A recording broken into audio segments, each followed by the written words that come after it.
পর্দায় নিজেকে ফিট দেখাতে তারকারা অনেক কিছুই করে থাকেন, তবে পাকিস্তানি ও বলিউড তারকা ফাওয়াদ খানের ক্ষেত্রে ব্যাপারটা সম্পূর্ণ ভিন্ন। কোনো সার্জারি বা শারীরিক কসরত নয়, বরং ডায়াবেটিসে আক্রান্ত হওয়ায় ফিটনেস বজায় রাখতে সক্ষম হয়েছেন তিনি।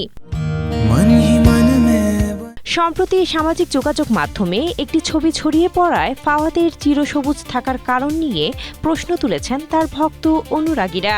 অনেকে ধারণা করছিলেন হয়তোবা কোনো রূপচর্চা স্কিন ট্রিটমেন্টের মাধ্যমে নিজের তারুণ্য ধরে রেখেছেন এ তারকা। তবে অনেক আগেই এক সাক্ষাৎকারে বয়স ধরে রাখার রহস্য ফাঁস করেছিলেন ফাওয়াদ। বর্তমানে যা আবারও ঘুরপাক খাচ্ছে নেট দুনিয়ায়। স্ট্রবেরি সুপার ডটেড ও ক্লাসিক ভ্যারিয়েন্ট সেন্সেশন জাগুক শিহরণ।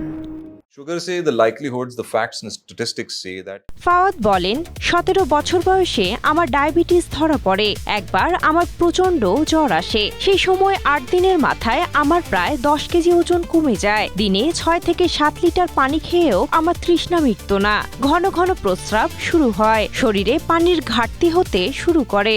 and because type 1 diabetes stems from autoimmune disorders. তিনি আরো বলেন, খেলাধুলা করতে আমি খুব ভালোবাসতাম। স্কুলে স্পোর্টসের সব খেলাতেই আমি নাম দিতাম। তবে ডায়াবেটিস হওয়ার পরে আমার খেলাধুলোর প্রতি আগ্রহ একেবারে কমে যায়। প্রথম 3-4 মাস আমার খুবই ক্লান্ত লাগতো, কোনো কাজ করতে ইচ্ছে করতো না। Grab it earlier, nip it in the bud earlier, any kind. বর্তমানে ফাওয়াদের বয়স 44 বছর।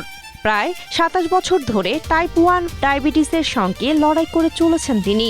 ডায়াবেটিসকে নিয়ন্ত্রণে রাখতেই কঠিন ডায়েট মানতে বাধ্য হন এই তারকা। তাই ওজন কমার কারণেই পর্দায় নিজেকে ফিটভাবে উপস্থাপন করতে পারেন Fawad. Inside your body is like if you eating something that has Sinthia Akhtari, Asia post. क्या तुम भी हो